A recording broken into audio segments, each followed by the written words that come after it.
What is up, guys? D Black Tay here, bringing you guys another Samurai 8 review.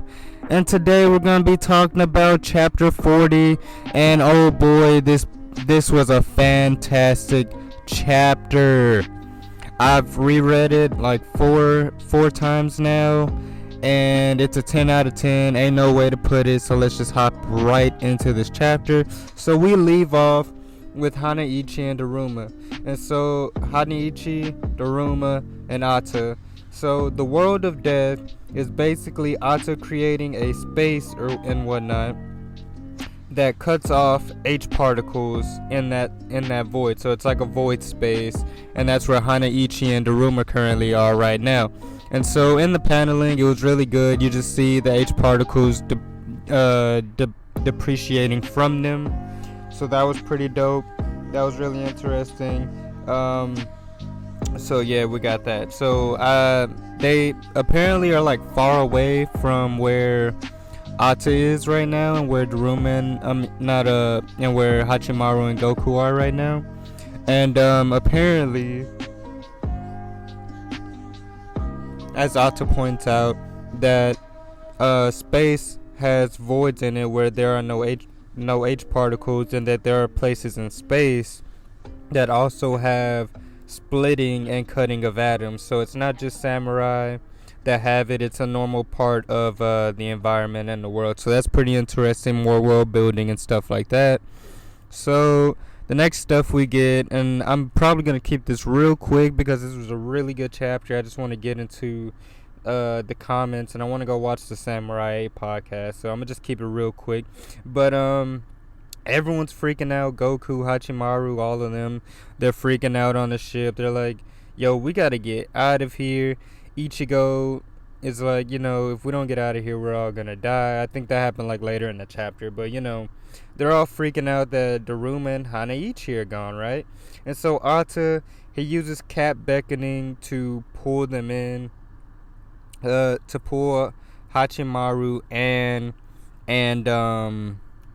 what's his name, Hayataro. He used Cap Beckoning to pull all three of them from the ship. So now they're on Ata's Dragon Holder. That's insane. And so they're flying away, right? And so Ata, or Ikkaku, someone, fires an angular nuclear warhead at them, causes a giant explosion. It destroys both Yoken and Daruma, but not Yoken and Daruma. It destroys both Yoken and Nekomata, but at the last second they were able to flash jump out of there, but they still suffered a lot of damage. Everyone on board the ship has suffered some type of damage. Commander Sin was like split in half.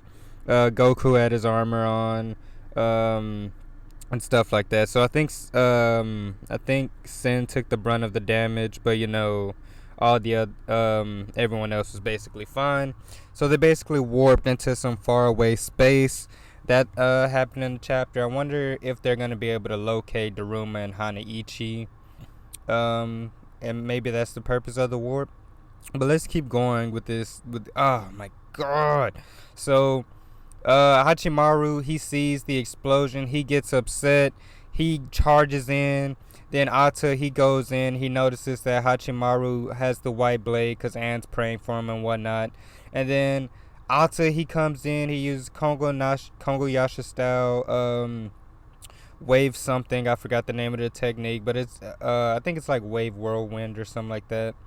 And plus Sorokin. So he cuts Hachimaru's hands and feet off, slashes his eye, so now he has a permanent slash on his eye. His hands and feet are both permanently removed, and Anne has been captured, right? So now going with this story, right? So now that Anne is captured, Hayataro is captured, Daruma and Hanaichi are in the void. Goku, Ryu, Sin, all of them, they're out of commission right now. Ata just completely went to work. It was a no diff. I thought it was going to be at least a mid diff. It was a no diff, actually. Ata bodied everyone. Ata's the GOAT. I've been saying it. Daruma's not fucking with him. Hanaichi's not fucking with him. Let's go, big goat Ata. So his plan now is to use Anne and Hayataro as the princess and key holder for the brothers. So that's going to be interesting. It's kind of going to be like forced slavery in a way, but it's although it's going to be like a terrible experience for Anne and Hayataro, I expect them to be able to grow in some type of way from the things they're about to go through.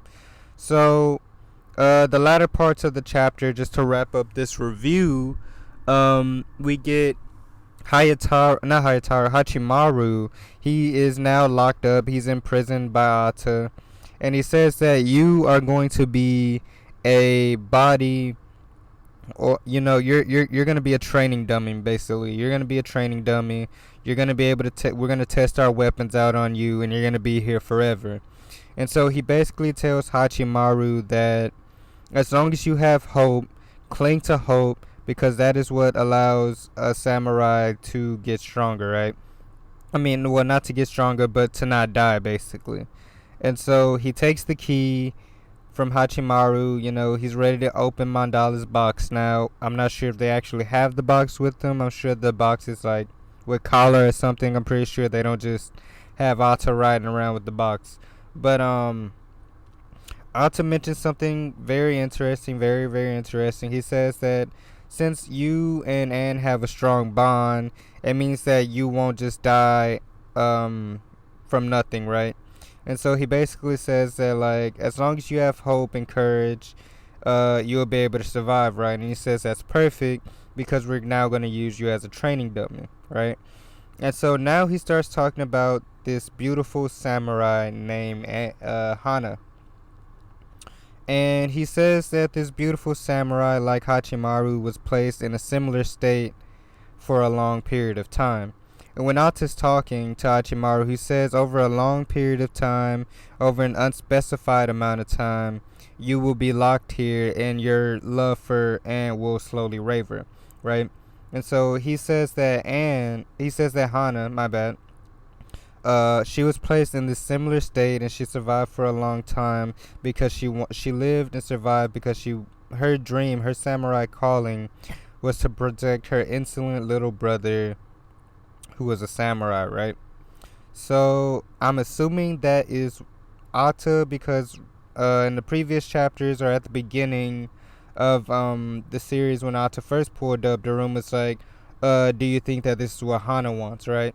And so Ata's basically like, you don't know what a living hell is, you don't know, and then basically you're gonna find out. So that's how the chapter wraps up.